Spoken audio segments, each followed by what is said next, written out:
Welcome back everybody to programming episode 2. So we're going to be talking about libraries and namespaces. Libraries are just code that the developers of a language put together to define the common things that we do as programmers.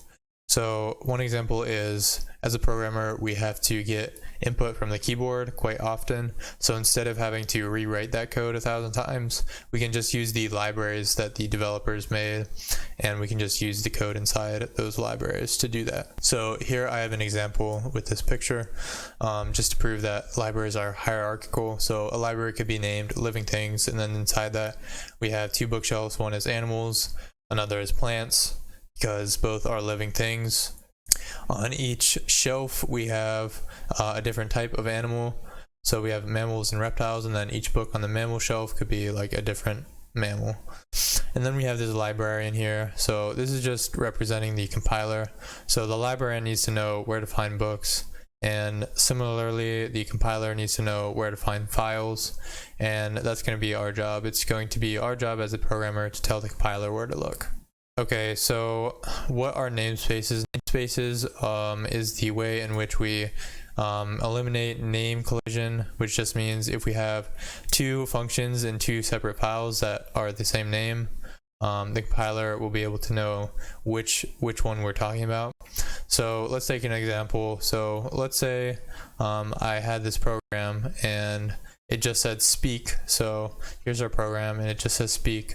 And the compiler is going to get really confused because we have two functions that have speak in it. So this is where namespaces come in.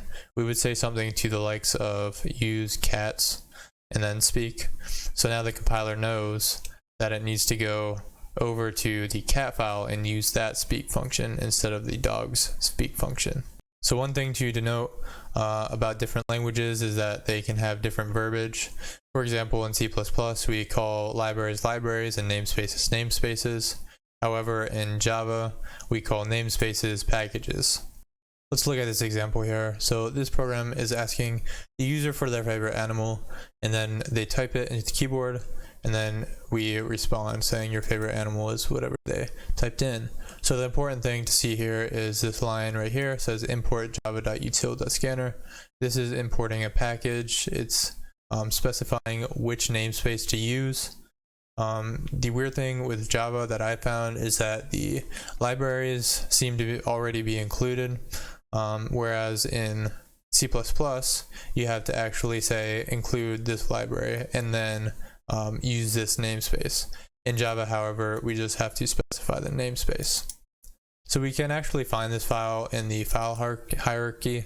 So here in my file explorer, you can see this is where I downloaded the JDK, the Java Development Kit, and then I navigated over to the source, the lib, and then I found java.base because these are where the common libraries are going to be held. And then we have Java and util. So then you can see scanners right here, and our line up here says java.util.scanner, and if we look again, we have java util scanner. So that's how we're telling the compiler where to look. So if we run this code, we'll see what happens. So down here in the console, it'll say what's your favorite animal, and we'll just say a lion, and say your favorite animal is a lion. So if we take this line away, the compiler is going to be confused because it won't know what a scanner is, and you can see we already have errors here. So if I try to run it, it'll give us errors. Yep. Then we look here in the problems, and we drop this down, and it says scanner cannot be resolved. So it's wondering what the scanner thing is. So that's why we need to specify the namespace. Okay, like I briefly mentioned, with C++, we actually have to specify the name or the library that we're going to be using, whereas in Java, we really don't have to do that. We just have to specify which namespace. So we can think of C++ libraries as like individual libraries, and then we can think of Java as just one big library where we just have to specify the namespace. And then one other thing with Java is they have these things called modules, and this is just one extra abstraction layer. So in C++, we can have a library containing multiple namespaces, and then in those namespaces, multiple classes, and then multiple functions. And in Java, we just have one extra layer. So we have libraries that have multiple modules, and then those modules have multiple packages, and so on and so forth.